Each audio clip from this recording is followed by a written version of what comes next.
Estamos aqui para mais um episódio do Inclui Esse Papo. Estamos no norte do Brasil, no sudoeste do Pará, e nós temos uma história muito bacana para compartilhar essa noite com vocês. Eu sou Naira Calioff, psicóloga. Eu, Lucilene Oeiras, terapeuta ocupacional. E eu queria dar muito boas-vindas a Leila Piton, que aceitou esse desafio de estar aqui com a gente hoje. Bem-vinda, Leila. Obrigada. É um prazer estar aqui com vocês. Realmente um desafio, né? Porque a gente sabe. Eu sempre me privei muito em aparecer, não é? Isso sempre foi algo assim, um tabu para mim. Mas nunca me importei em falar sobre a minha história, sempre gostei de falar sobre a minha história. Mas digamos que eu sempre fui meio tímida em aparecer. E vocês conseguiram. Exatamente, isso que eu falei até pra Naira. Eu falei assim, olha, a gente vai conseguir, se a gente conseguir trazer a Leila, que o maior desafio é fazer ela falar, né?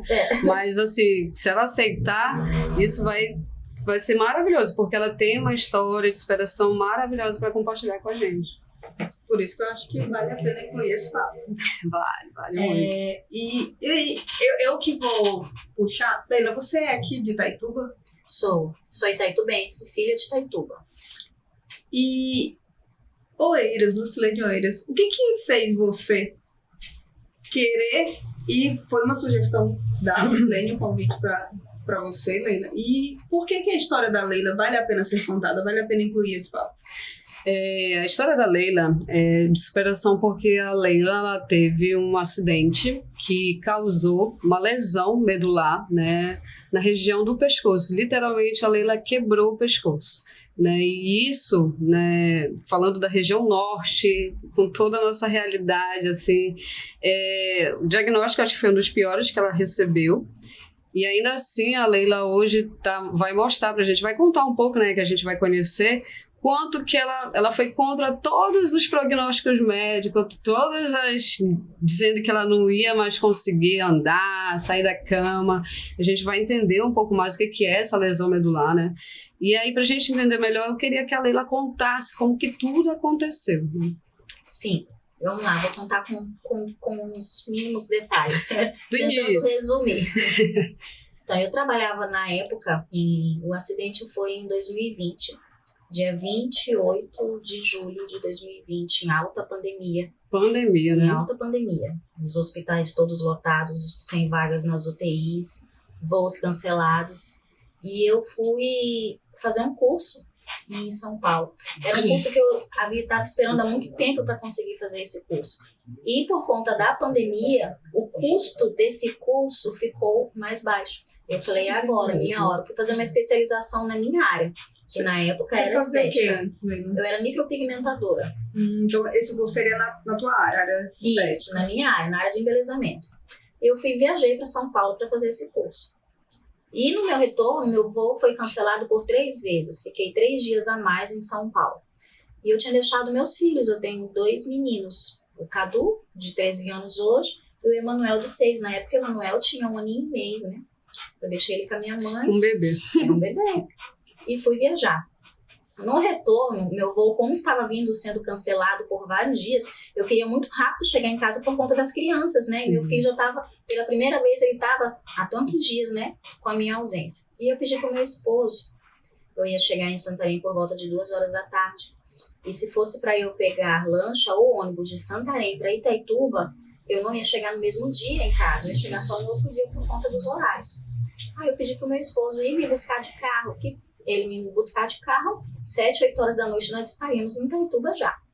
E ele foi, nós chegamos no aeroporto, cheguei no aeroporto 2 horas, estávamos vindo, por volta, faltando 40 quilômetros para chegar em Rurópolis. Só lembrando aqui pro povo, né, um pouco da nossa realidade aqui da região, falando especificamente de Itaituba, a distância entre Itaituba e Santarém é grande, então geralmente ônibus é 7 horas, carro, né, 5, 4 horas de carro na estrada, né? Isso. Uhum.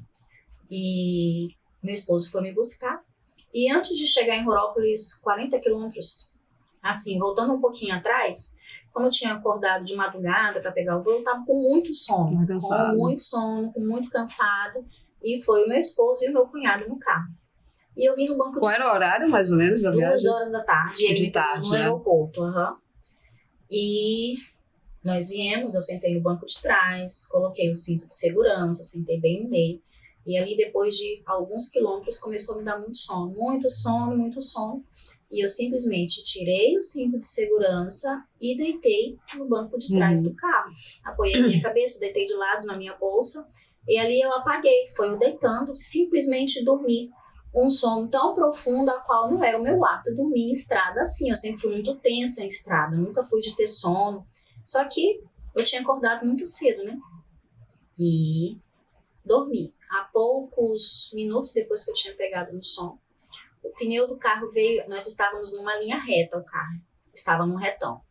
Então, obviamente que o carro não estava em baixa velocidade, né? Estrada muito boa.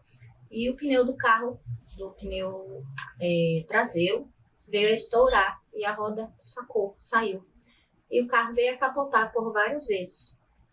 E em uma das capotagens eu fui arremessado para fora do carro. Eu fui arremessado pelo para-brisa traseiro, ele quebrou. Foi a única janela do carro que quebrou, foi a traseira. E por ali eu saí, em uma das capotagens, eu não sei qual. Eu estava dormindo e permaneci dormindo. Eu não vi o acidente, eu não vivi esse trauma. Eu não vi nada do acidente. Você não viu nada? Nada do acidente. E o carro parou, as capotagens. Meu esposo e meu cunhado estavam no banco da frente. Estavam com o cinto. Não, graças a Deus não sofreram nenhum arranhão.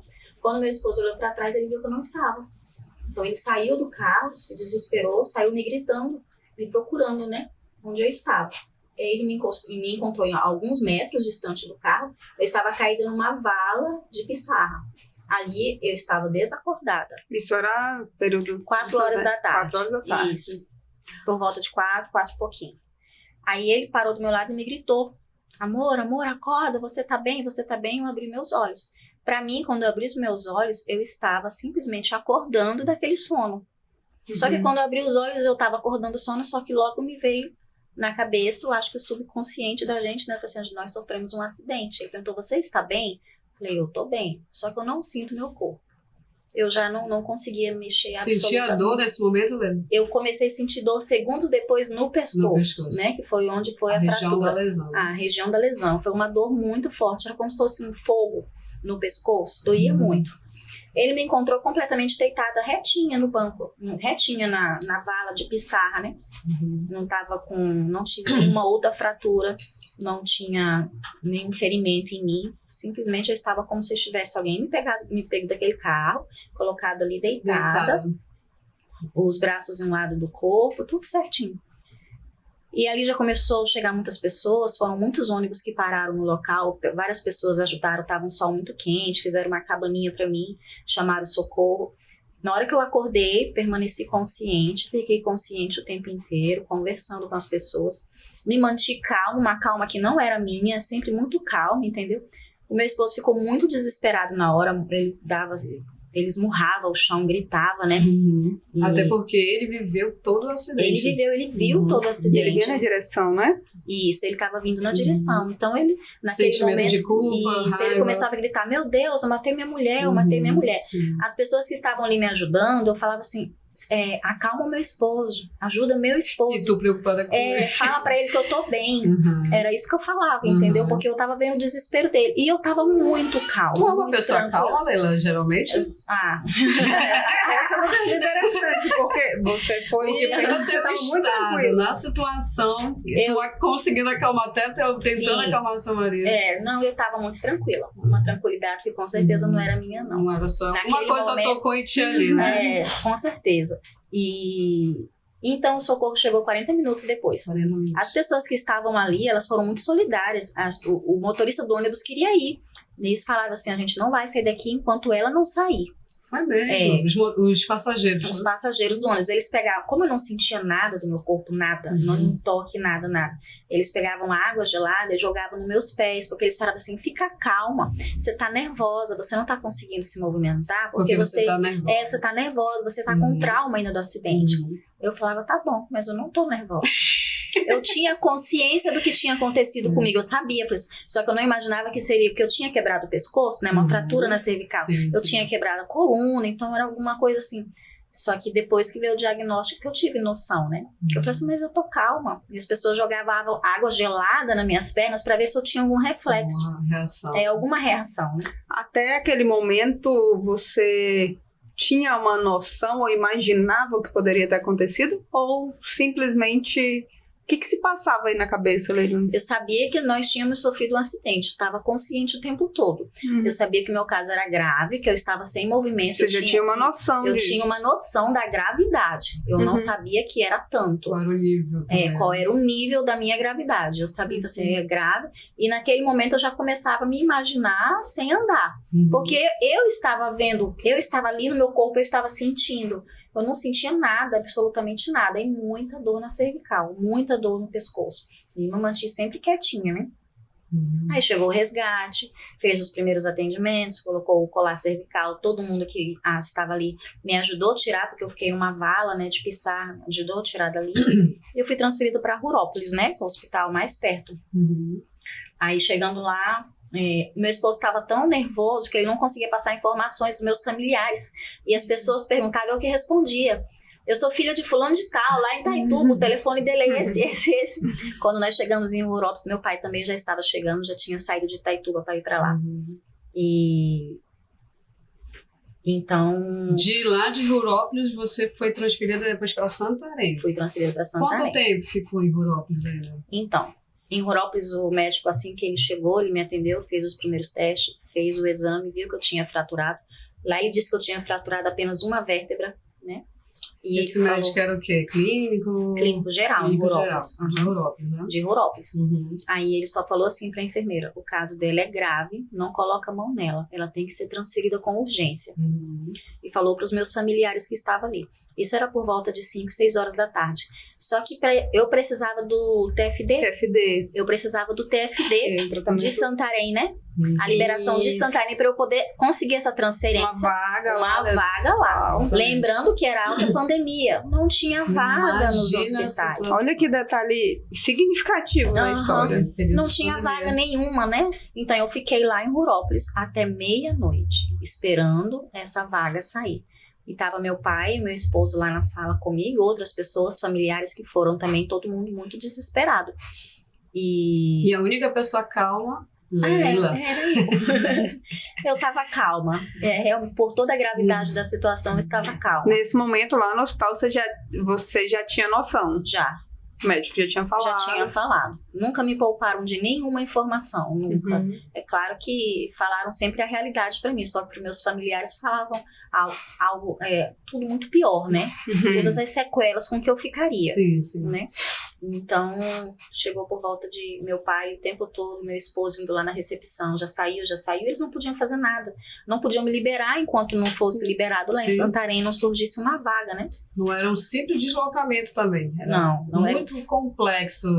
A sua ida para Santarém exigiria toda uma equipe. Uma coisa que é interessante quando eu falo assim, que a gente está no norte do Brasil, as nossas estradas, igual você teve no momento, tem trechos muito bons, mas tem trechos que é chão.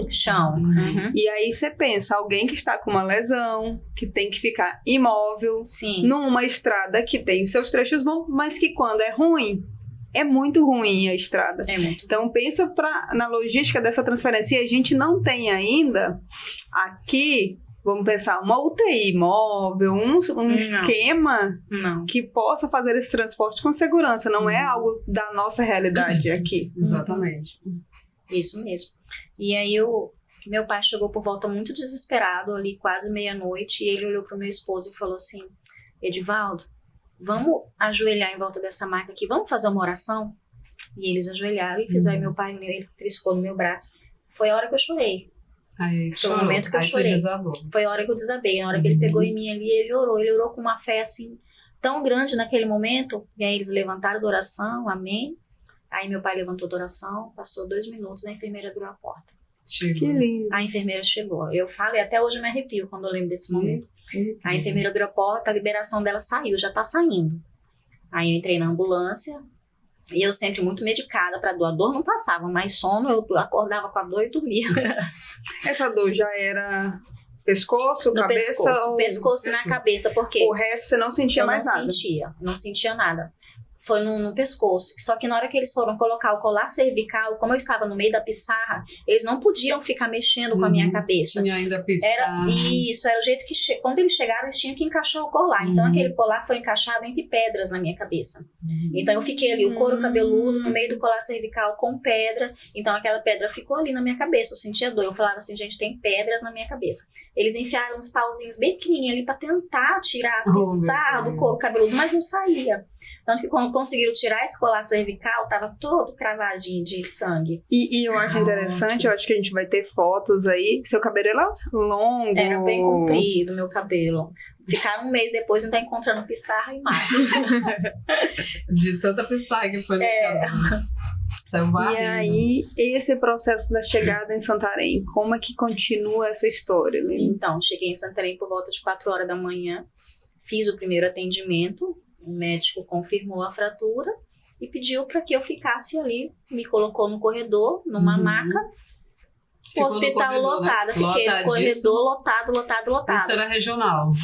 Isso era municipal ainda. Municipal. Eu fiquei no corredor e ali ninguém deu informação de mais nada. Por quê? Eu estava com colar cervical, eu não tinha um arranhão no rosto, eu não tinha nenhuma fratura exposta, eu estava limpinha, arrumadinha. Aparentemente tá tranquilo. Todo mundo ia e vinha, passava pela Leila e ninguém via a Leila, porque a Leila não tinha... Leila não estava reclamando de nada, não tava chorando. Não tava...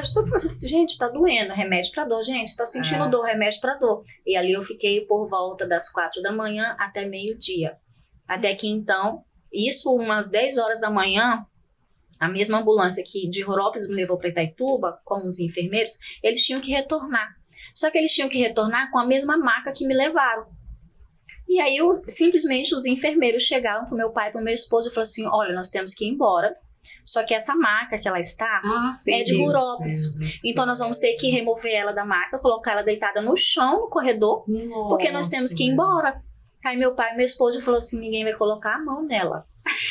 Aí viraram crescendo. Ninguém vai colocar a mão nela. Isso não é problema nosso. Ela não vai sair daí. Absurdo isso, gente. E é triste pensar porque essa é uma realidade que acontece aqui no Norte e que acontece no Brasil inteiro. Sim. Ainda é uma realidade nossa de SUS. E eu sou defensora do SUS. Sim. Mas é uma realidade que a gente precisa pontuar. E é isso que é válido a gente contando dessas histórias, que é pra gente cutucar alguma renovação. E não vamos dizer assim, não, mas é porque era só época de pandemia, que a gente sabe que não é assim, que já mesmo piorou na época da pandemia, a gente já tem situações também, infelizmente, dessas, né? Quando a gente fala de serviço público, que não era para ser, né? Sim. Mas infelizmente acontece.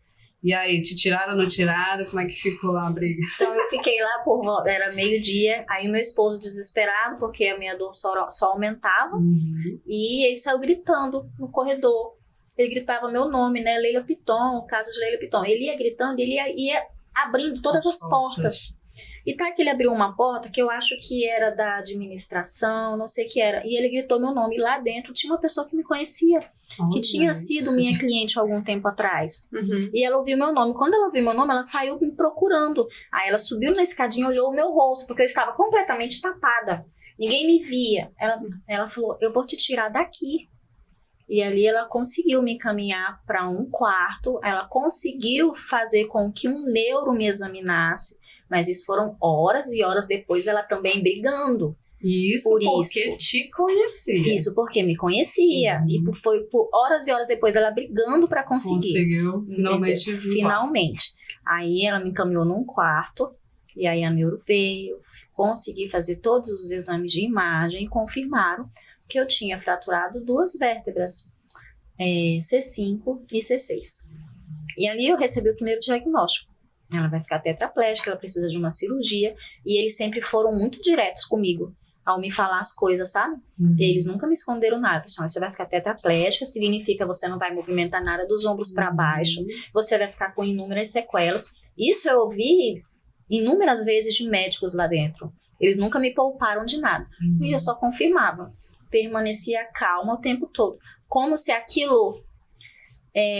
como se fosse uma bolha, se aquilo que eles estavam falando para mim não ia fazer diferença eu ouvir aquilo não. Eu me imaginava na cadeira de roda, sim, eu tinha consciência, só que eu me imaginava na cadeira de roda, fazendo fisioterapia, indo para o andador, indo para bengala, sempre me recuperando. Eu sabia que meu processo ia ser longo, Só que o que eu ouvia deles não me abalava. Aí eu queria aproveitar, Leila, no momento que tu me fala do teu diagnóstico, para a gente esclarecer para as pessoas quanto que é grave um trauma de lesão medular. Quando a gente fala assim, fraturou a coluna, fraturou a C3, que é da região do pescoço, né?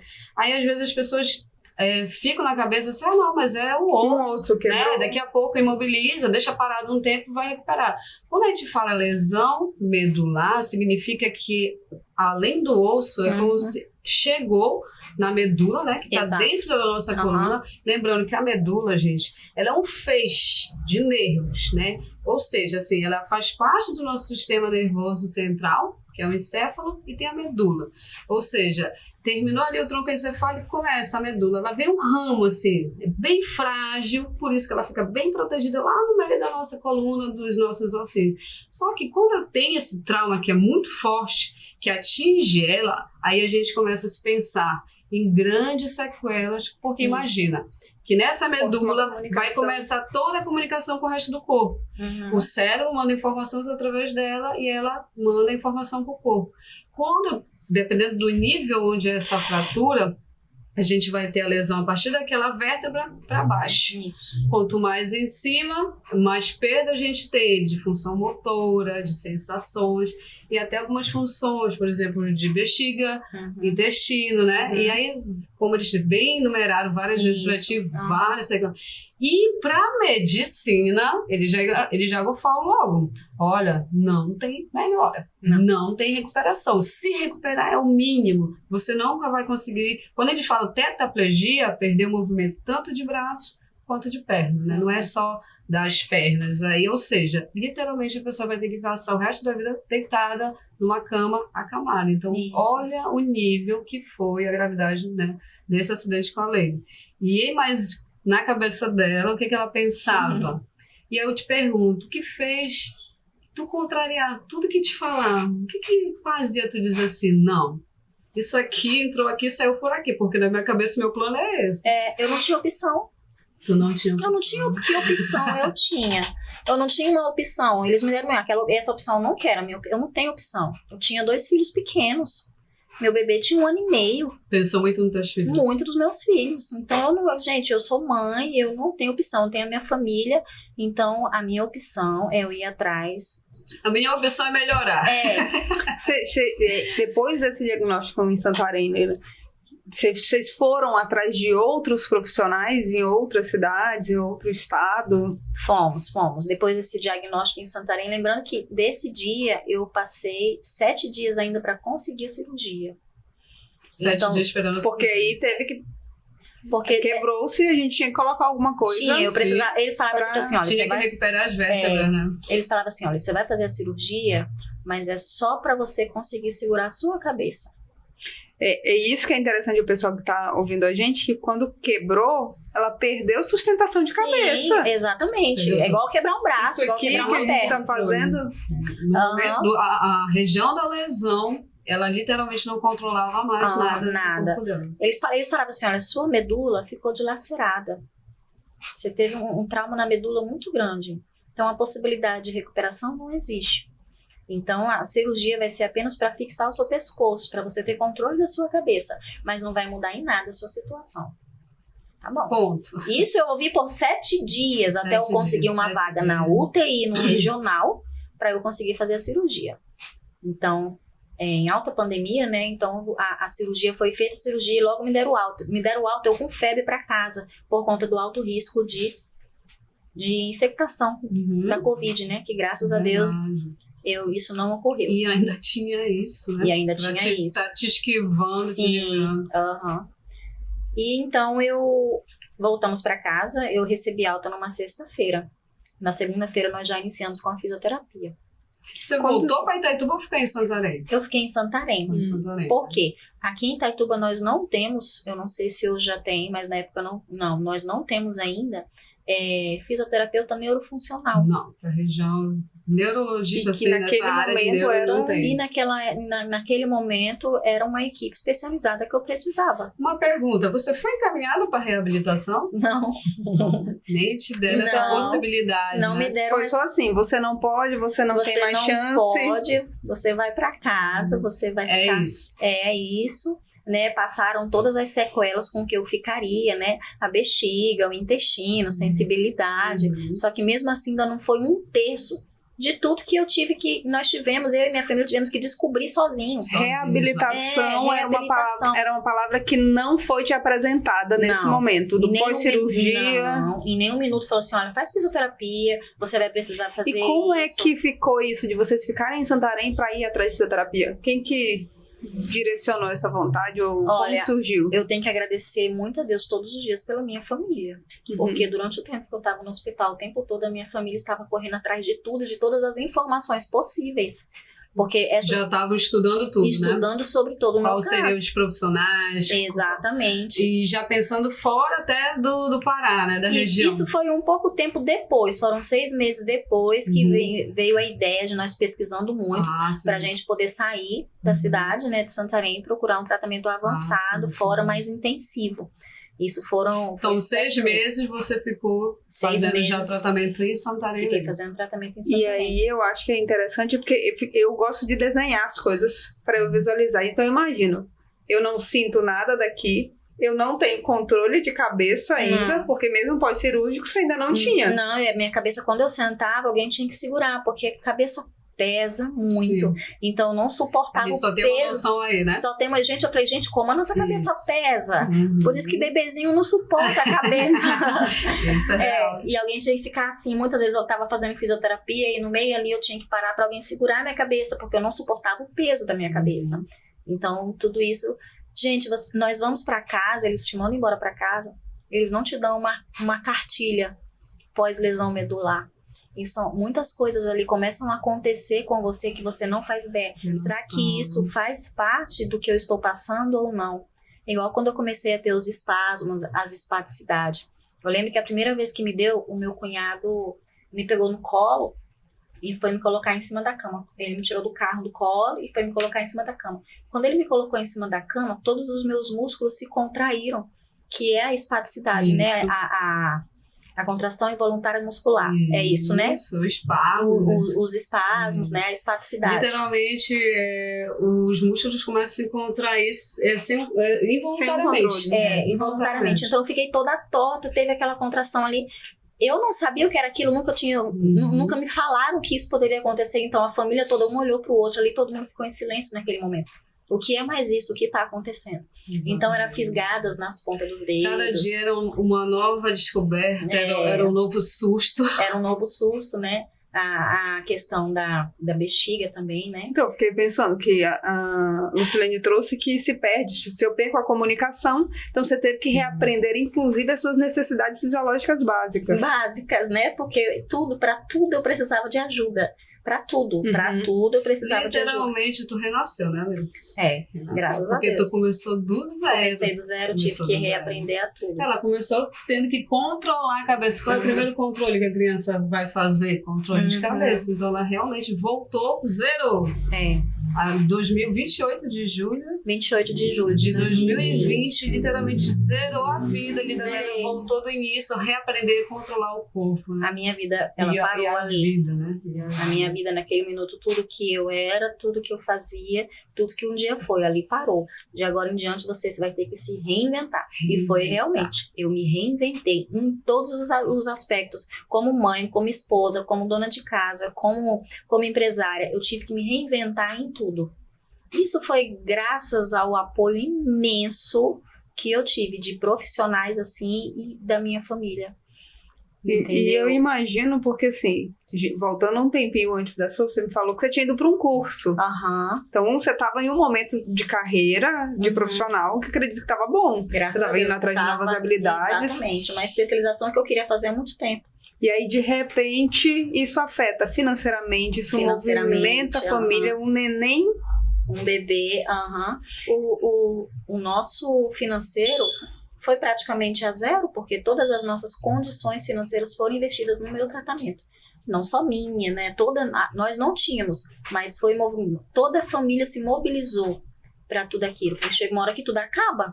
Então a família, um pegou um pouquinho aqui, o outro pegou um pouquinho ali, e todos vieram a ajudar, fazer com que a gente não parasse. Em nenhum momento foi pelo SUS. Em nenhum momento foi pelo Teve SUS. que ser particular. A tua reabilitação, depois da cirurgia, vocês tiveram que se virar. Tivemos que nos virar.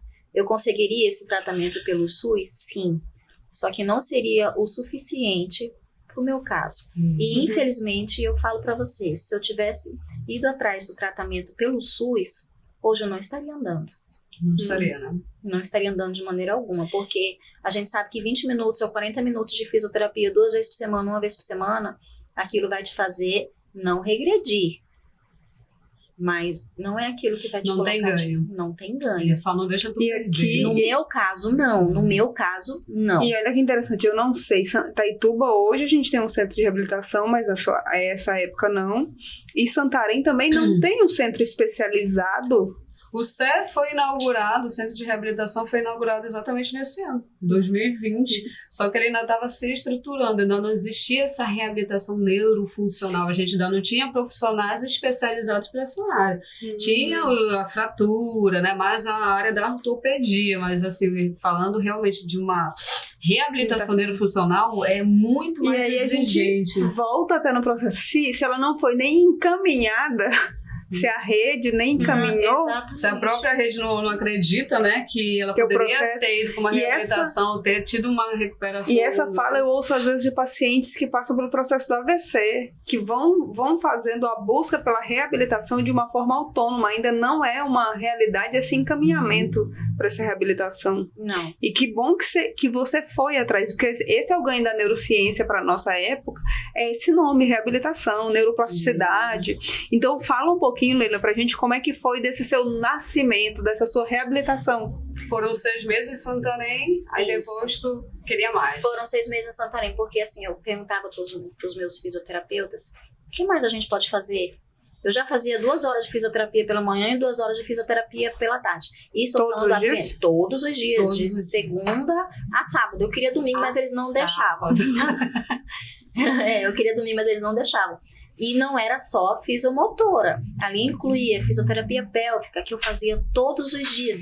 Que foi o que me ajudou a sair da sonda, que eu usava sonda de 5 a 6 vezes por dia, para eu conseguir fazer xixi. Minha irmã vinha, passava a sonda em mim, para eu conseguir fazer xixi. E eles deixavam bem claro isso para mim. Que eu não ia conseguir fazer nunca eu ia voltar a fazer xixi. Eu tinha que usar sonda. Sempre vinha essa palavra, nunca. Nunca. Não tem mais jeito. Não tem mais jeito. É assim que vai ser, é assim que vai ficar. Então eu sabia que o milagre de eu voltar a conseguir fazer xixi sozinha seria tão grande como o milagre de um dia eu conseguir voltar a andar. Então foi onde eu conheci a fisioterapia pélvica, que também não é algo que é falado, que muitas pessoas têm conhecimento, e de qual importância isso tem. Entendeu? Aí eu comecei a fazer fisioterapia pélvica também todos os dias. Era fisioterapia pélvica, fisioterapia respiratória, porque a gente passa a ter dificuldade para respirar, para falar. Eu não conseguia comer, porque eu perdi toda essa musculatura, toda a força. Então, para mim falar era com dificuldade. Respirar, eu me afogava muito, eu não conseguia tossir. Então, era um tratamento que não era só a motora. Então, os nossos custos, os nossos gastos foram gigantescos. Nós tivemos que nos desfazer, vender muita coisa para conseguir cobrir. E a família toda ajudou. Isso porque toda a minha família se revezava em cuidar de mim. As minhas irmãs moravam aqui em Itaituba na época. São quantas irmãs? Nós somos em 4. 4 mulheres, né? 4 mulheres. Eu fiquei na casa da minha irmã em Santarém, que foi como uma mãe para mim, entendeu? E as minhas 2 irmãs que ficavam aqui, elas se revezavam com o Edivaldo, meu esposo. Cuidando dos filhos também, né? Cuidando daí elas iam, ficava uma semana, outra voltava, outra ia, meu esposo ia, ficava 15 dias comigo. Então, a minha família foi primordial para mim, entendeu? Foi assim que foi o apoio todo o tempo e sempre acreditaram na minha evolução. E muitas vezes eu pensava assim, eu não vou decepcionar minha família. Eu não posso fazer isso, né? Eu tenho meus filhos vão crescer. E eles têm que saber que eu tive a oportunidade de lutar e eu lutei. Se eu não conseguir, mas eu lutei, né? Então, assim, o que eu pedia muito para Deus, eu tinha fé que eu ia conseguir, mas eu pedia paciência para suportar o processo. Porque, como eu disse, eu indagava muito os fisioterapeutas, eu queria tudo para ontem.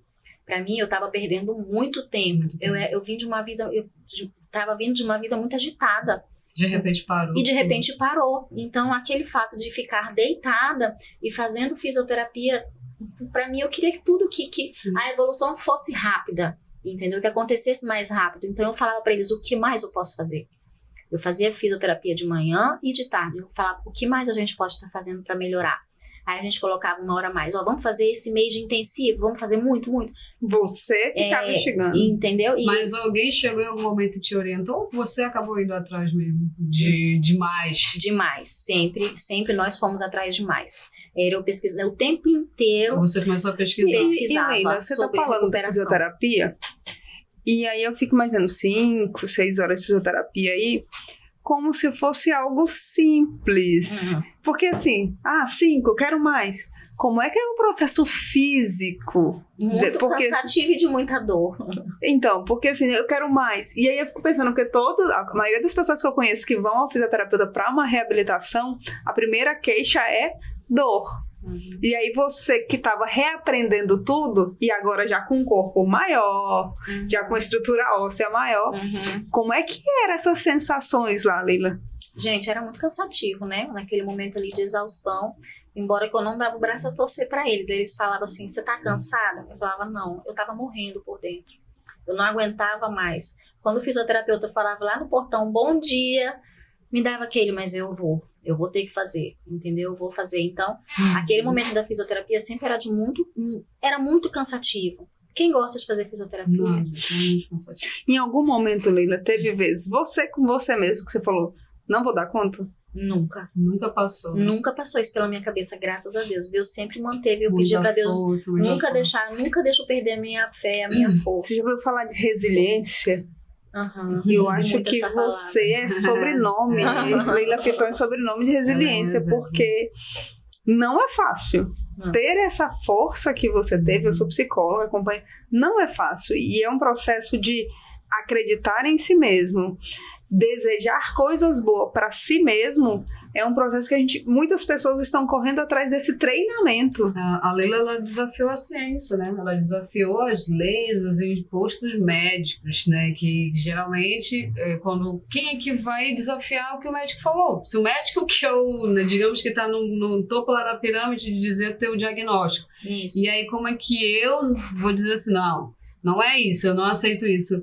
E aí, como ela falou, né, ela não tinha escolha, naquele momento ela queria melhorar. E Leila, tu só melhorou graças a essa... Você não aceitou a sua condição. Não aceitou. E eu acho que a fé claro, também, eu acho que muitas pessoas falam que ciência e fé não andam junto, e eu acho que elas se acompanham. Com certeza. Eu acho que a fé foi primordial, talvez a fé seja um reforço dessa resiliência. A ciência não dava naquele momento para ela. Porque se a ciência dizia que o estado dela seria aquele, quem poderia dizer além, né? Teve algum Tinha que ser médico que te acompanhava depois? Não. Você teve retorno a médicos? Eu tive um retorno a 30 dias depois do acidente, né? Eu estava numa cadeira, completamente parada, pescoço ali, a cabeça segura, pelo aquele aparelhinho assim. Aí, depois que ele me examinou tudo, ele olhou um raio-x do meu pescoço, né? Com todos aqueles parafusos, né, que são no total 6 pinos e 4 parafusos, né, que eu tenho aqui. Ele olhou e falou, vixe. Aí, no final de toda a consulta, ele fazendo todos os testes, eu perguntei para ele assim, doutor, qual é a bem mínima possibilidade que eu tenho de um dia eu me pôr de pé, nem que seja com muita ajuda de pessoas me segurando? Ele olhou para mim e balançou a cabeça assim, você não tem noção da gravidade do seu caso. A sua medula foi dilacerada. Você está viva já é um milagre. Então, só que aquilo para mim só foi mais um não. Para mim não fez diferença. Até quando eu cheguei em casa, eu comentei com a minha irmã o que ele falou dela. Eu falei assim, você esperava ouvir outra coisa dele? Não importa o que ele fala, não. Então, assim, só que os médicos, eles não estavam errados. Tava estava ali, era visível. Os médicos não estavam errados, entendeu? Eles não podem jamais iludir o paciente, dizer assim, não, tem chance, sendo que ele estudou aquilo. Quando a gente fala de lesão medular, como eu falei, tem a parcial e tem a total, perda. Quando ele me diz que a medula foi dilacerada, isso é mais do que perda total, entendeu? É como se fosse realmente impossível. Então a gente já tá falando aqui de uma coisa, literalmente quase um milagre a história da Leila. Sim. A gente pode já dizer disso, porque se a própria medicina já dizia que não era possível, e a gente viu que foi possível, tanto que ela tá aqui hoje. Foram pontos de milagre de Deus desde o início, desde a hora do acidente, entendeu? Eu não tive uma fratura de costela. Eu não fraturei uma perna, porque o que é de praxe no acidente desse? Fraturar a costela, perfurar pulmão, não é? Então, isso aí já foi eu saí viva de um capotamento, eu fui arremessada para fora. Você não viu nada no acidente? Eu não tenho até hoje um trauma de estrada de carro, eu não tenho, né? Então, assim, a gente falou dos 6 meses, então quer dizer que 6 meses você já estava bem? Não, com 6 meses assim, eu comecei a dar os primeiros passos por volta de 5 meses. O meu fisioterapeuta, que eu nunca vou esquecer, e sou muito grata a Deus por ter colocado profissionais assim tão bons, e que eu sei que foi Deus que fez isso no meu caminho, entendeu? Então, meu fisioterapeuta, o Marcos, lá de Santarém, ele era assim, bem ousado em mim. Ele via que eu não tinha limites, e ele também não tinha limites em me instigar, em me desafiar, entendeu? Com tudo. E eu nunca disse pra ele, não vou conseguir. Você consegue? Vamos. Entendeu? Então ele me colocava de pé, ele ia atrás de mim, ele ia chutando minha perna, eu fazendo força com a outra. Pra mim, eu tinha corrido uma maratona. Vocês tinham equipamentos ou ele tinha que criar? Não, ele criava. Era braçal. Com muita criatividade, braçal, criava força. Adaptações. Isso, era tudo em casa, porque a gente fazia fisioterapia em casa. Então era bolas, era colchão no chão, era liga. Então eu comecei a dar os primeiros passos com muito sacrifício, com muita força, por volta de 5 meses. Na minha cabeça, sim, quando eu dei o primeiro passo, os primeiros passos. Amanhã eu vou conseguir dar tanto. Então, depois eu vou conseguir dar tanto. Então, daqui pra frente é só melhorar e vai ser um passo de mágica, igual criança quando começa a aprender a andar, não é? Só que lesão medular não é assim. Lesão medular, um dia você tá bem, no outro dia você não tá. Num dia que você consegue fazer uma coisa, no outro dia você não consegue mais. Então, é algo que você tem que dar o teu intensivo, o teu máximo o tempo todo. Então, foi um processo que depois que eu dei aqueles primeiros passos, eu me desiludi porque eu queria que fosse mais rápido aquele processo. Entendeu? Eu queria que fosse mais e mais e mais e mais. E nós estávamos fazendo tudo que estava ao nosso alcance ali naquela fisioterapia em casa. Até mais do que estava ao nosso alcance. Bem mais. E eu nunca parei de pesquisar sobre a situação. Até hoje, né? Pesquiso muito sobre o caso lesão medular. Então, tudo que era de tratamento fora, eu estava pesquisando e eu queria. E foi onde eu encontrei uma clínica fora, em Belo Horizonte, que oferecia esse tratamento de fisioterapia intensiva. E onde eu conversei com a família, e todos concordaram em me mandar para fora. E eu fui para Belo Horizonte, eu fui na cadeira de rodas. Quando eu voltei de Belo Horizonte, eu fiquei 30 dias lá fazendo fisioterapia intensiva, fazer 5 horas de fisioterapia por dia. Que foi, inclusive, em Belo Horizonte que eu vim ouvir falar, só para você ter ideia, em terapia ocupacional. Lá em Belo Horizonte, essa equipe era fisioterapeuta, terapeuta ocupacional, psicólogos, fisioterapia pélvica, era uma clínica, uma equipe em reabilitação. Ela foi para fisioterapia. Fui para fisioterapia. Fisioterapia. Chegando lá, foi que eu conheci. Pesquisou pelo Google. Foi no Google mesmo que eu pesquisei. Foi no Google e com aquelas frases bem assim. Como fazer isso? Que como interessante. andar após Como andar em 10 dias. Não, porque às vezes as pessoas ficam pensando, não, como é que ela chegou lá? Como pegando um celular? O melhor lugar que tem pra gente se recuperar. Gente, foi desse jeito, foi pesquisando assim, de que forma eu ia conseguir. Não tinha ninguém que ia vir falar pra você, olha, faz isso ou faz aquilo. Não é? Então era a tua curiosidade, o teu interesse, né, em evoluir, em querer mais, e não ficar ali, porque o tempo tá passando, não é? Meus filhos estavam crescendo, meu filho ia ter que começar a ir pra escola, e não passava pela minha cabeça outra pessoa levar meu filho na escola. No primeiro dia de aula, eu quero acompanhar meu filho na escola. entendeu? O Cadu tava indo pra escola sozinho, eu que sempre levei e entreguei na mão da professora, e pegava com a professora, ia pras reuniões, então aquilo na minha cabeça não entrava, por isso que eu não tinha outra opção. Eu tenho que melhorar e pronto. Então, aí eu fui para Belo Horizonte, fui na cadeira de rodas, e quando eu voltei de lá, 30 dias depois, eu voltei fora da cadeira de rodas, usando a bengala canadense, que é a que eu uso, e uma órtese na perna, que era para melhorar a minha marcha. Tu foi lá no médico pra gente ver? Creio eu que ele ia ficar muito feliz se me visse, porque assim, eles falaram que estava visível para ele, sim, né? Sim. Então eu tenho certeza que todos esses médicos que falaram isso de mim, se me vissem depois, como eu estou hoje, eles vão ficar felizes, porque foi algo assim que não estava no alcance deles. Eles usaram do entendimento deles, né? Uhum. Só que tem Deus, né? Deus tá aí para fazer milagres, né? E o nosso cérebro ainda é um mistério, né? É um grande mistério. E a lesão medular é um mistério. Mistério ainda também. É um mistério, porque muitas ainda vezes... é pouco conhecimento da área, muito né? pouco, porque, gente, só sabe hoje que tá doutor em lesão medular. Porque a lesão medular é uma caixinha de surpresa, né? Cada pessoa reage de uma maneira diferente. Exatamente. E eu ficava pesquisando casos. O que hoje as pessoas fazem comigo, eu fazia muito na época, porque eu ia atrás das pessoas que sofreram lesão medular e eu enchia elas de perguntas, as mesmas coisas que as pessoas hoje fazem para mim, e eu não deixo de responder hoje de maneira alguma, porque eu lembro. Né? Uhum. Com quantos meses você começou a andar? Quando que você conseguiu fazer xixi sozinha? Quando que você foi no banheiro sem precisar de ajuda de ninguém? Então essas eram as minhas perguntas, as minhas curiosidades para as pessoas que tinham passado por aquela situação parecida com a minha. Só que cada pessoa de lesão medular reage de maneira diferente. Porque igual você falou, né? Simplificando, a medula é uma linha e dessa linha sai várias as ramificações. Para comunicação. Para comunicação. Então cada pessoa tem uma linhazinha dessa queimada em lugar diferente. E Leila, enquanto você conta a sua história, eu tô pensando aqui.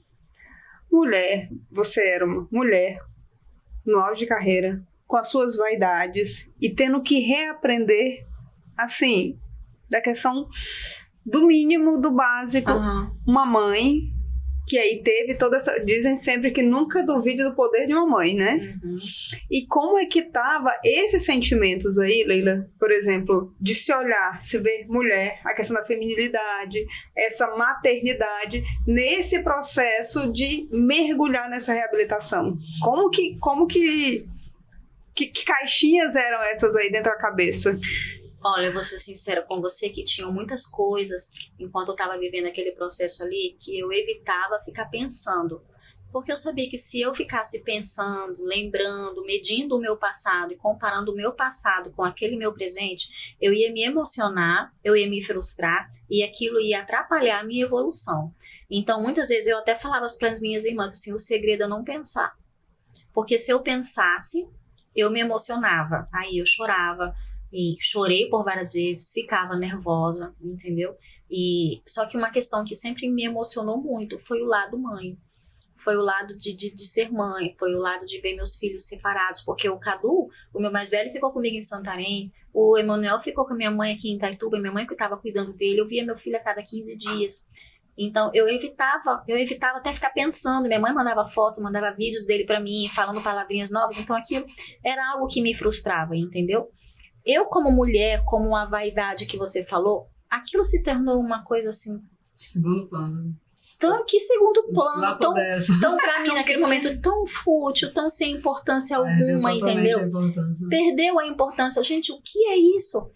Perto do que eu preciso, né? Todo o meu lado direito do corpo, ele ficou com sequelas, né? Com espasmo, espasticidade, incluindo o meu olho. Meu olho direito, ele ficou caído, né, pra baixo. Aí as pessoas falavam assim, gente, o que é um olho?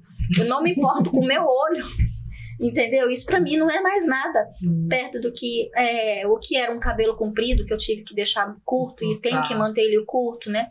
O que era uma unha sem fazer, porque então, eram várias coisas que pra mim se tornaram pequenas e sem importância nenhuma perto do que eu queria. O que você quer? Eu quero andar. Eu quero andar. Eu quero poder escovar meus dentes sozinha, ir no banheiro sozinha, tomar meu banho sozinha, entendeu? Eu quero poder levantar, sair daqui para ali sem ninguém me empurrar na cadeira de rodas. Então, essa vaidade feminina ficou bem além de um segundo plano. Não me importava com isso. E o que eu acho que é tão bacana, Leila, que eu acho que serve de dica para quem tem em casa, que às vezes a gente a cura, o milagre, a gente precisa aceitar a nossa situação. E eu vejo a tua fala e eu vejo como você entendia o que estava. Nunca houve uma negação do que te aconteceu. Do tipo, não, isso não pode... Nunca houve uma não é rejeição, mas uma tipo, vou fingir que isso não está acontecendo. Você aceitava e falava, o que eu tenho que fazer para mudar? Gente... E eu acho que isso é importante. O que você pode falar, até para quem está ouvindo e passando por esse processo? Gente, tudo que aconteceu comigo foi a vontade de Deus. Tudo que aconteceu comigo foi a perfeita e agradável vontade, plano de Deus na minha vida. Entendeu por quê? Porque hoje eu me tornei uma pessoa extremamente mais próxima de Deus. Entendeu? Então, se isso aconteceu, tudo já valeu a pena. Entendeu? E naquele momento eu nunca, quem cuidou de mim, sabe? Eu nunca perguntei. Isso nunca saiu da minha boca. Por que comigo? Era ao contrário. E por que não comigo? Quem eu sou? O que eu acho que eu mereço, né? Por que não comigo? Quem eu acho que eu sou para não merecer uma coisa dessa? Então, se Deus colocou essa aprovação na minha vida, eu vou passar por ela. E sempre tive a certeza que eu estava ali passando por aquela guerra, que eram guerras que foram dias difíceis, situações e momentos assim muito difíceis, mas Deus sempre estava na retaguarda. Então, eu sempre tive muita fé em relação a isso. Que Ele estava sempre comigo e que Ele ia me ajudar a passar. Eu pedia para Ele me dar paciência para suportar o processo, mas eu falava para Ele que eu passe por tudo que está determinado, que aconteça comigo tudo que está determinado por Ti, mas que o Senhor não me deixe sozinha, e que se for da Tua vontade, abrevie meus dias nessa situação, se for da Tua vontade, se não, eu estou aqui e tenho certeza que o Senhor passará comigo. Então eu sempre aceitei o que aconteceu comigo. Entendeu? Mas nunca me conformei. Exatamente. Sempre lutei, né? Porque Deus faz a parte dele, mas eu tenho no sentido de não aceitar o que os médicos disseram que era ali o limite, né? Exatamente. Você não vai passar daqui. A Naira me perguntou assim, né? A gente vinha falando muito assim, Leila, você falou muito que quer trazer a Leila, né? Para contar a história dela. E assim, eu queria hoje deixar claro assim, que a Leila hoje, ela foi minha paciente, eu vou falar, né, que essa mulher foi atrás de mim, e aí eu fui entender que ela era realmente persistente, que ela sabia o que queria e ia atrás do que ela queria. E eu queria um horário todo dia, eu queria que ela me atendesse de segunda a sexta.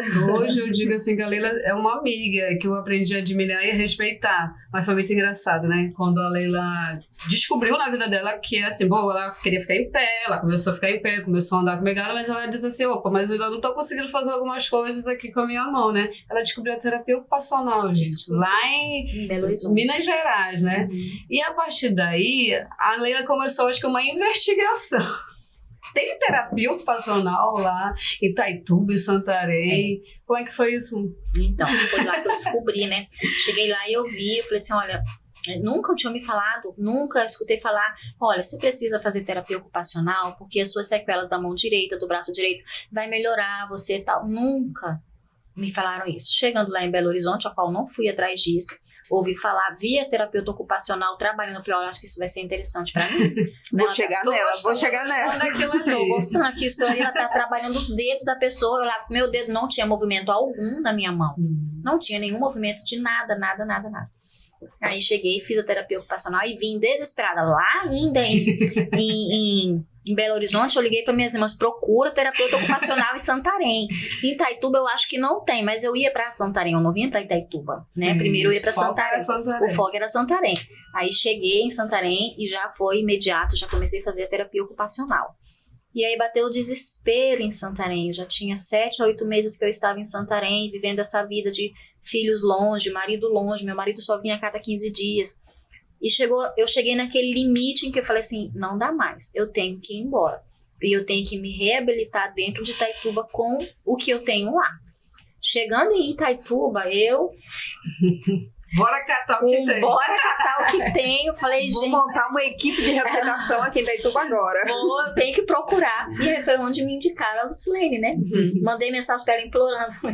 Pelo amor de Deus, eu preciso de você. E eu queria todos os dias, né? Todos os dias. Lembrando que quando a Leila me procurou, a gente ainda estava ainda no processo de pandemia, era ano de 2021, não foi, Leila? Que você entrou em contato.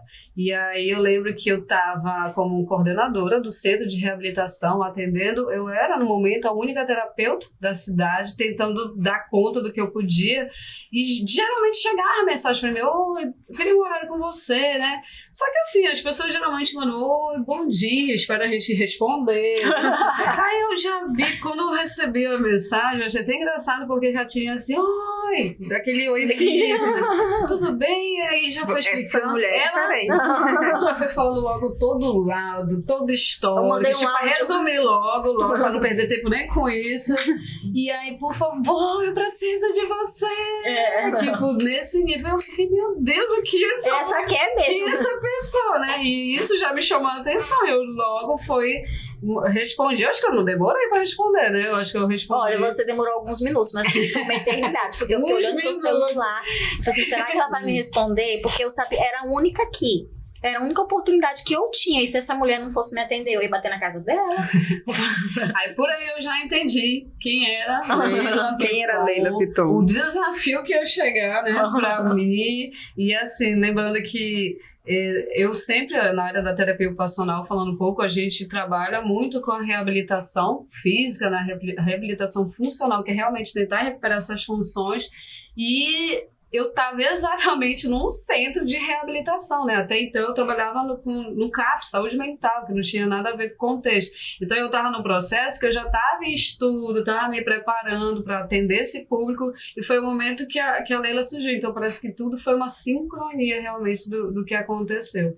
E aí ela só queria de segunda a domingo, né? Ela não queria menos do que isso. Tipo, você pode me atender aqui, só que você também pode me atender aqui e lá em casa, caso você não tenha mais horário aqui. Não tem disponibilidade na minha casa. Que eu conheci essa mulher, a história, e realmente quando a Leila chegou, tu tinha praticamente zero ainda, né? Era pouquíssimo movimento das mãos, assim, era bem mais fechada a mão dela. Bem fechada mesmo. Já tinha aquela rigidez do tônus, né? Pelo tempo também, a gente sempre fala, né, que o primeiro ano, e ela ainda estava né, antes de um ano de lesão, então a gente ainda estava no auge da recuperação, da reabilitação física, funcional ali. E eu lembro que a gente conseguiu, esse intensivão faz toda a diferença. Quem pode, né, deve, principalmente logo quando tem uma lesão, tem um AVC, qualquer problema, principalmente neurológico. Nosso cérebro, ele é plástico, então ele é moldável. Quanto mais você estimula, ele realmente consegue se adaptar e ter ganho.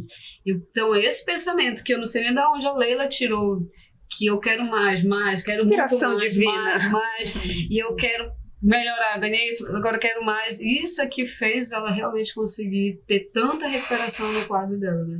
Que hoje a Leila saiu de tetraplegia para paraplegia, ela nem saiu para para, ela pulou de teta para ficar em pé novamente, né? Então isso é importante. Hoje, Leila, tu é independente? Sou. Consegue fazer tudo sozinha, toma teu banho, tomo banho sozinha, se veste, me visto completamente sozinha. Isso é um orgulho para terapia ocupacional. Hoje, o que você faz, Leila, hoje, assim? O que você ainda... Você não tá mais nesse pique, você não tá mais fazendo 5 horas, porque eu sei que agora você é empresária, então você tá se dedicando ao tempo a outras coisas que a gente vai falar daqui a pouquinho.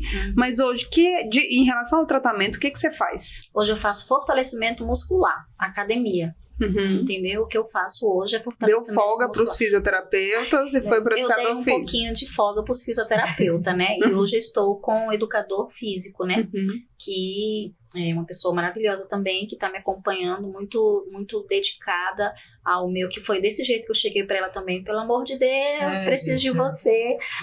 É desse jeito que ela chega, e a gente cai no papo. E aí eu quero saber que a nossa mesa está aqui muito bonita. Bonita, né? A mesa. E que eu sei que hoje você é uma empresária do ramo da gastronomia. Vou até pegar uma E aqui. Como que foi todo esse processo? Como que esse empreendimento chegou para você? Olha que show aqui, galera. Então, gente, Temperos de Piton, hoje eu vejo, isso eu passei a mesa tá a ver. lotada aqui, tá? Temperos de Piton tá aqui. É uma delícia. Torresmo de rolo. Então, Temperos de Piton chegou, hoje eu vejo dessa maneira. Que ele chegou de uma forma lá atrás, que foram todos assim, que eu tenho certeza que foi todos os caminhos que Deus veio tomando para que hoje fosse Temperos de Piton. Por quê? Quando eu iniciei com Temperos de Piton, foram exatos 6 meses antes do acidente. Eu trabalhava, eu estava abrindo... Antes do acidente foram você 6 tinha meses. iniciado Temperos de Tinha iniciado Temperos de Piton. Só que assim, como hobby. Porque eu sempre gostei de cozinha. Tá. Sempre gostei de Você cozinhar. é esteticista, né? Isso. Quer dizer, como foi esse salto? Exatamente, era esteticista e não tinha, nem passava pela minha cabeça abrir um restaurante, uma hamburgueria ou migrar, sair de um ramo para o outro.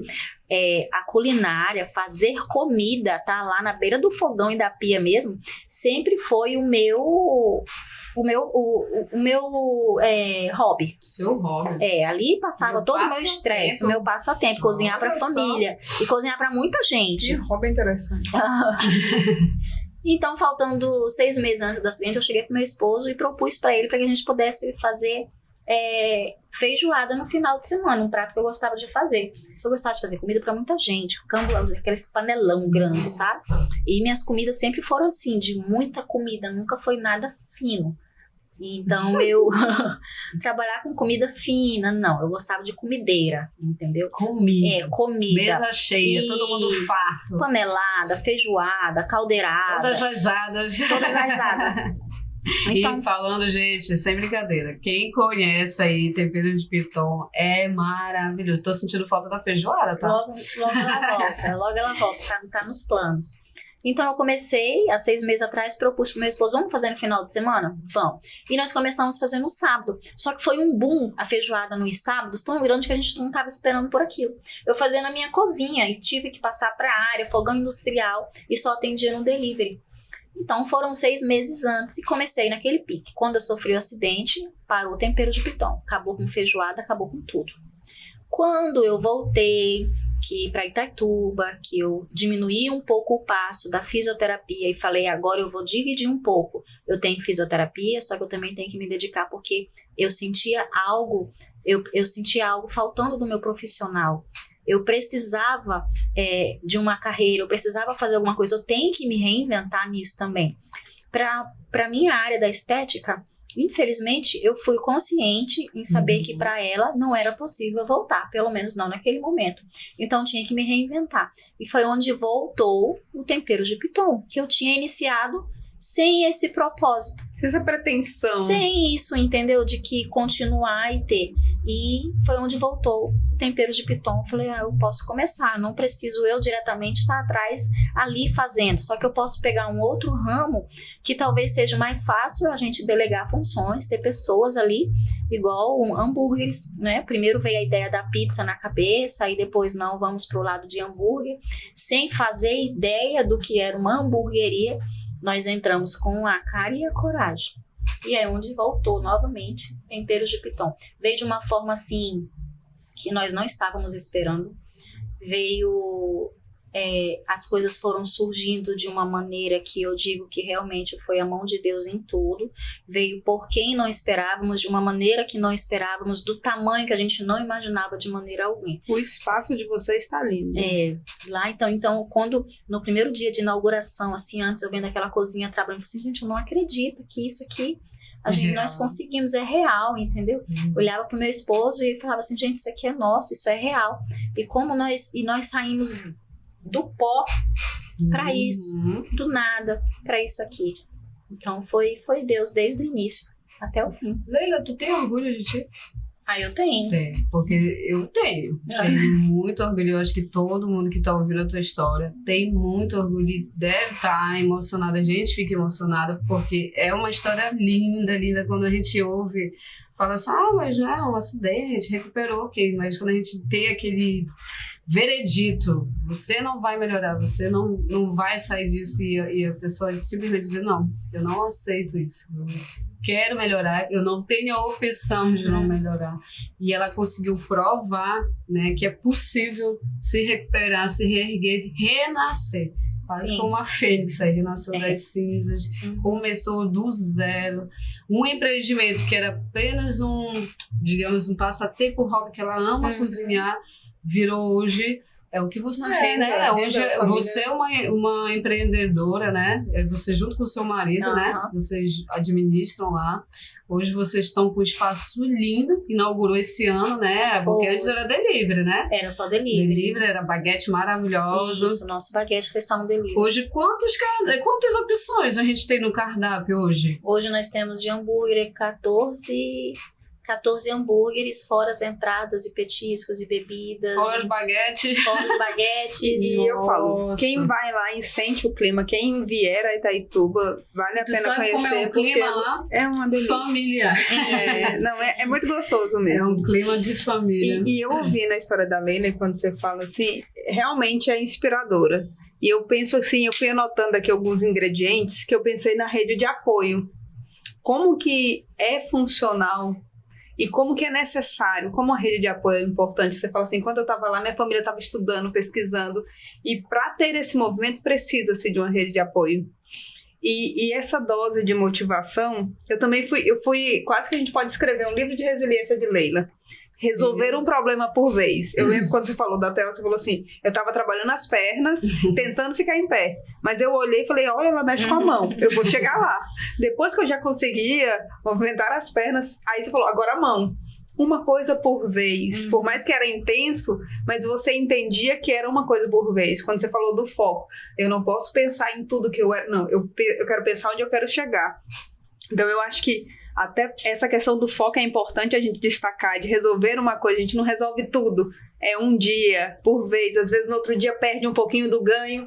E a questão de confiar e acreditar em si mesmo.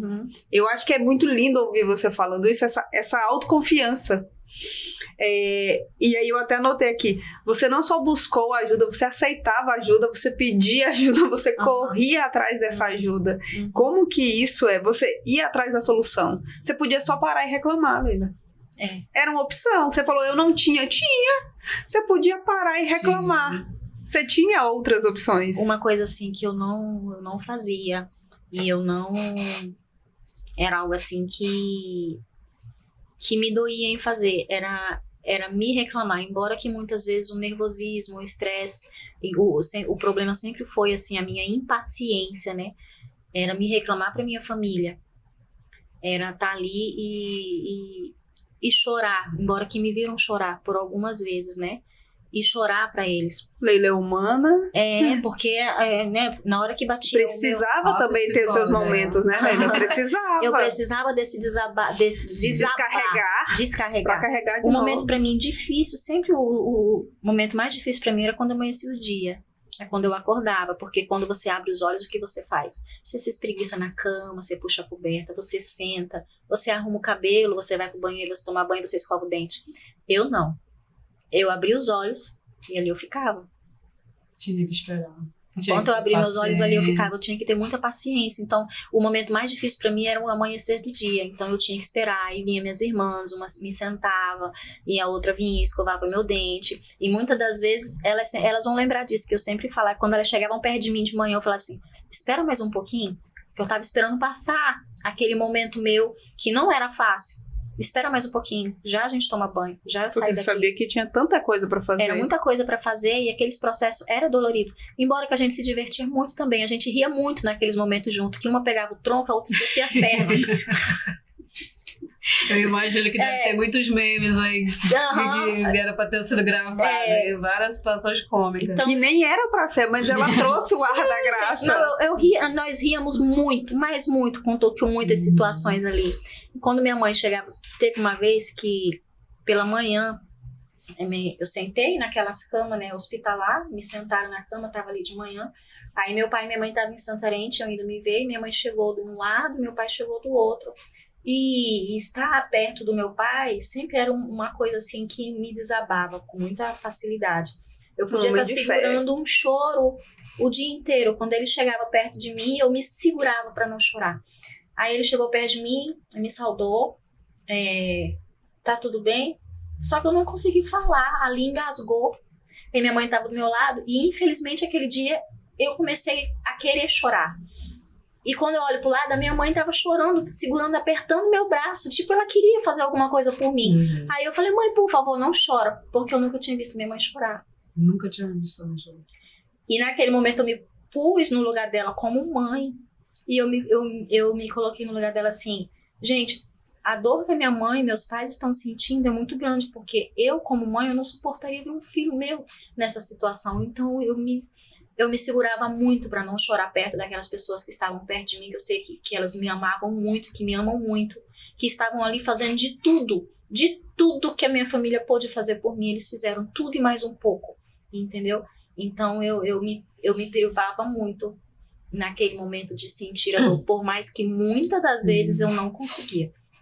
Muitas vezes eu cheguei a não conseguir, eu ficava nervosa, eu ficava estressada, entendeu? Mas tinha, igual eu falei, tinha os momentos de descontração também, que a gente ria pra caramba. Imagina, 4 mulheres juntas ali, e uma carrega isso, uma tem que fazer aquilo, uma tem que escovar o dente, aí brigava, abre mais essa boca, Leila, não tá dando. Leila, hoje, se tu pudesse, é muito difícil, mas se tu pudesse resumir toda essa tua história em palavras, quais seriam as palavras que marcou esse teu processo todo, assim, que tu diz assim, pra mim isso representa tudo que eu vivi? Palavras-chave para definir a tua história. Meus filhos. Sem dúvida, os meus filhos, eles vêm em primeiro lugar. Minha fé em Deus, com certeza, vem em primeiro lugar também. Se não fosse Deus na minha vida, nada teria acontecido, entendeu? Eu não sou uma pessoa calma, eu não sou uma pessoa tranquila, eu não sou uma pessoa parada no tempo. Então Deus colocou tudo isso, uma porção de tudo isso dentro de mim, para que eu pudesse suportar o processo e para que eu consiga suportar até hoje, porque eu ainda não venci 100% a tetraplegia, eu ainda tenho as minhas sequelas, eu tenho as minhas dificuldades ainda, que eu não sou o que eu era, mas também não quero voltar a ser o que eu era, eu quero ser o que eu sou, só melhorar cada dia mais, entendeu? Então, família sempre em primeiro lugar, e foi por eles que eu lutei todos os dias. Muito bem, Leila, assim, nossa, é uma história que eu acho que daria horas e horas aqui. Viu que ela relaxou, gente, Você aí viu que eu falei? Aí ela agora E como é gostoso, Leila, eu não sei se você tem noção disso, mas como é gostoso te ouvir. Como que você consegue conciliar a aceitação, gente, fazer a mulher falar. E uma aceitação e também um desejo, e uma força de busca tão grande que é um exemplo. É admirável, é inspirador. E por isso, que a gente sabia que era necessário a gente fazer esse momento com você, porque muitas pessoas, eu acredito, precisam ouvir essa tua história. Sim. Precisam ouvir essa tua história para pegar um pouquinho aí dessa tua resiliência, dessa tua garra, dessa tua força, e ver que é possível. Sim, nunca acreditar no não. Nunca acreditar no não. Dá tudo que tem de si. Esse é o conselho que você deixa. Nunca acreditar no não. Nunca. Sempre você pode dar mais de você. Entregue na mão de Deus, mas faça a sua parte também. Não é? Vai lá, luta, vai atrás e pensamento positivo o tempo inteiro. Por mais que seja difícil, todo mundo pode chorar, né? Pode reclamar, só que não deixar isso, né, ser o primordial na sua vida, não é? Focar em alguma coisa, nos pais, no marido, nos filhos, no que for, naquilo que te dê força para levantar daquilo. Não acreditar no não e correr atrás, sem dúvida. E o intuito sempre é esse mesmo, aqui é tentar fazer com que as pessoas vejam que é possível, sim, que é possível sim, que sempre tem uma melhora. Eu tenho 4 anos de lesão e muitas pessoas me falaram que o máximo seria até 1 ano que eu evoluiria. Gente, todo dia eu vejo uma evolução. Todo dia você evolui, né? Sim, todo então dia. Eu sei que daqui 15 anos eu vou estar evoluindo ainda. Só depende de mim. Porque você determina isso pra você. Então, é isso, gente. Esse papo vale muito a pena incluir. Né? Oeste do Pará, região norte do país aí, a gente tem essa história linda aqui, né, perto da gente, porque às vezes a gente vê essas histórias, parece que tá tão distante da nossa realidade, a gente tem uma história aqui próxima a gente, bem pertinho. Esse foi incluir esse papo, né, de hoje, assim, quero muito agradecer, Leila, porque eu sei que foi um grande desafio, você não gosta muito de aparecendo em público, ficar aparecendo nas câmeras, assim, mas ter aceitado, justamente porque eu acho porque você sabe da importância das pessoas na vida, né? Muito obrigada pela sua Nada, vida. eu só tenho a agradecer a vocês. Eu não tenho problema em falar sobre o assunto, falar sobre o acidente, contar os mínimos detalhes, falar tudo que aconteceu de maneira alguma. Meu problema sempre foi aparecer por trás das câmeras, não é o meu. Eu tô até pensando que a gente depois pode abrir perguntas e a gente volta essa conversa, porque eu gostei muito dessa conversa. Né? Você arrasou, né? A gente queria agradecer aqui a Cias, que é nosso parceiro, o Tony Sky Comunicação, né? Que é o que grava tudo, edita, faz tudo acontecer Que para que orquestra. vejam tudo perfeitamente aí do YouTube, Instagram, não sei de onde que vão assistir, mas muito obrigado pela participação, mais uma vez, Leila. E a gente finaliza o Inclui esse Papo de hoje. Obrigada, sou muito grata a vocês. Esse papo vai valer a pena. Muito bom.